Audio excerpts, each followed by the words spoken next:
బాబు commissioner గారు collector గారు MLA గారు అందరూ వచ్చారు.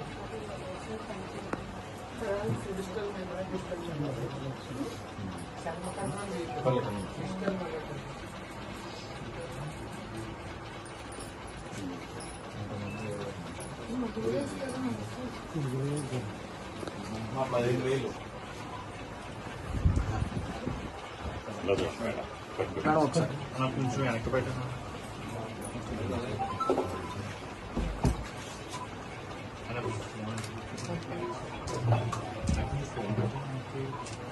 మీ ఫోటోలు తీసుకుని తీసుకోవట్లేదు. 15,000 టోటల్. బొమ్మ మెషిన్ గారు అయిపోయారు అక్కడ.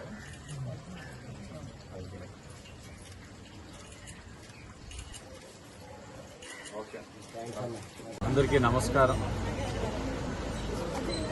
ఏదైతే ఎన్నికల ముందు ఎన్డీఏ కూటమిగా హామీ ఇచ్చున్నామో పెన్షన్లు పెంచుతాం, సంక్షేమ కార్యక్రమాలన్నీ కూడా అందరికీ అందే విధంగా చేస్తాం, అన్నా క్యాంటీన్ని పునఃప్రారంభిస్తామని చెప్పి హామీ ఇచ్చున్నాం. నెగ్గిన తర్వాత గత నెల కూడా రాజమండ్రి సిటీలో సుమారు 30,000 మంది పెన్షన్ లబ్ధిదారులు అందరికీ కూడా పెంచిన పెన్షన్ 3,000 ఉన్నదాన్ని 4,000 కింద చేస్తూ, అలాగే ఏదైతే డిజేబుల్డ్ ఉన్న 3,000ది 6,000, బెడ్ రిడన్ అన్నది 15,000, ఇవన్నీ కూడా పెంచింది.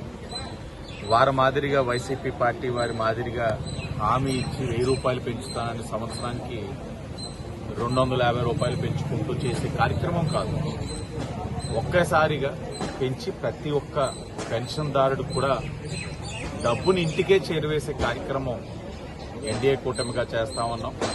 సిటీ నియోజకవర్గంలో గౌరవ కలెక్టర్ గారు, కమిషనర్ గారు, అలాగే జనసేన, బీజేపీ, తెలుగుదేశం నాయకులు, అధికారులు అందరూ కలిపి ఇంటింటికి సెక్రటేరియట్ వ్యవస్థ ద్వారా ఇంటింటికి ఉదయం 5 గంటకే మొదలుపెట్టి సాయంత్రం 5 100% పూర్తి చేసే కార్యక్రమం శ్రీకారం చుట్టడం జరిగింది. చాలా ఆనందంగా ఉంది. ఎందుకంటే వారందరూ కూడా పెన్షన్స్ ఏదైతే తీసుకుంటున్న వారి మాటల్లో చెప్తున్న విషయాలన్నీ వింటా ఉంటే చాలా గర్వంగా ఉంది, ఆనందంగా ఉంది. దేనికంటే ఇచ్చిన హామీ నిలబెట్టుకున్నామన్నది ఒకటైతే, మోసం చేయకుండా వారికి చెప్పిన విధంగా అమౌంట్ అంతా చేరవేసేది, ఇంటికే చేరవేసే కార్యక్రమం చేయడం చాలా గర్వంగా ఉంది, ఆనందంగా ఉంది. ఎన్డీఏ కూటమి ద్వారా ఏదైతే హామీలు ఇచ్చున్నాం ప్రతి ఒక్కటి కూడా తూచా తప్పకుండా అమలు చేస్తాం. అది కూడా సెక్రటేరియట్ స్టాఫ్, అలానే గ్రామ స్థాయి అండ్ వార్డ్ స్థాయిలో ఎవరైతే గవర్నమెంట్ అఫీషియల్స్ ఉన్నారో వాళ్ళ ద్వారా చేస్తున్నాం. జిల్లా అంతా కూడా 2,40,000 పైచలకు పెన్షన్ డిస్ట్రిబ్యూషన్ అనేది మార్నింగ్ 6 o'clockకి ప్రభుత్వ ఆదేశాల మేరకు మొదలైంది. అందులో భాగంగా మనకు ఆల్మోస్ట్ 29,000 పెన్షన్స్ మున్సిపాలిటీ కార్పొరేషన్గా ఉన్నాయి. సో బై ఈవినింగ్ 5 o'clock కల్లా అందరికీ కూడా పెన్షన్స్ డిస్ట్రిబ్యూట్ చేయడం, అలానే డిస్బర్స్మెంట్ సర్టిఫికేట్స్ ఇవ్వడం కూడా జరుగుతుంది. అన్ని కాన్స్టిట్యున్సీలో కూడా ప్రజాప్రతినిధులు పాల్గొంటున్నారు. అర్బన్ వరకు చూస్తే అర్బన్ ఎమ్మెల్యే గారు కూడా పాల్గొంటున్నారు.